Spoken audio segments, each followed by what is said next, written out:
तुम्ही या व्हिडिओमध्ये बिग बॉसचे वोटिंग ट्रेंड्स पाहायला आलेत की कोणाला किती वोट्स भेटलेत. साहेब काहीच फायदा नाही. ते बिग बॉस वाले स्वतःची मतं असतात, ज्यांना वाटतं ते त्यालाच बाहेर काढतात. तुम्हाला कितीही मतं भेटू, एवढे दिवस त्या करणला एवढी जास्त मतं होती तरी तोच बाहेर गेलाय. हे बिग बॉस वाल्यांच्या मनावर असतं, आपलं काही नाही. आपण नुसतं टाइमपास साठी त्या हॉटस्टार वरती जातोय, बटन दाबतोय, वोट करतो, एवढंच चाललंय. तरी पण मी तुम्हाला सांगतो की काय होऊ शकतं.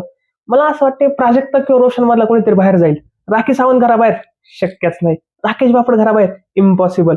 राहिलं प्राजक्ता आणि रोशन. मला प्राजक्ता पण थोडी सेफ वाटते. रोशन घराबाहेर जाऊ शकतो. मला खूप जास्त डाऊट आलेला आहे. मला कन्फर्म नाही झाले कारण आज शूटिंग आहे. आज शनिवारच्या दिवसाचं जे असतं ना, सगळं भाऊ ओरडतो बिरडतो, जो टाइमपास जो असतो त्याचं शूटिंग होतं आज शुक्रवारी. आणि रविवारचं शूटिंग पण आजच होतं, त्यात काय वाद नाही, फक्त लेट होतं ते. जसं शूटिंग कम्प्लीट होईल तसं कळेल आम्हाला की कोण घराबाहेर जाते. असं आता म्हणणं का कोण सांगतं ते, असं एक असतं ते, साऊ द्या, कळेल तुम्हाला लवकरच. बट माझ्यानुसार रोशन कदाचित बाहेर जाऊ शकतो, कारण तो खेळत नाहीये, काय नाहीये. प्राजक्ताला सेव्ह करतील ते ह्यावेळेस. सो व्हिडिओ आवडला असेल नक्की सबस्क्राईब करा. थँक्यू.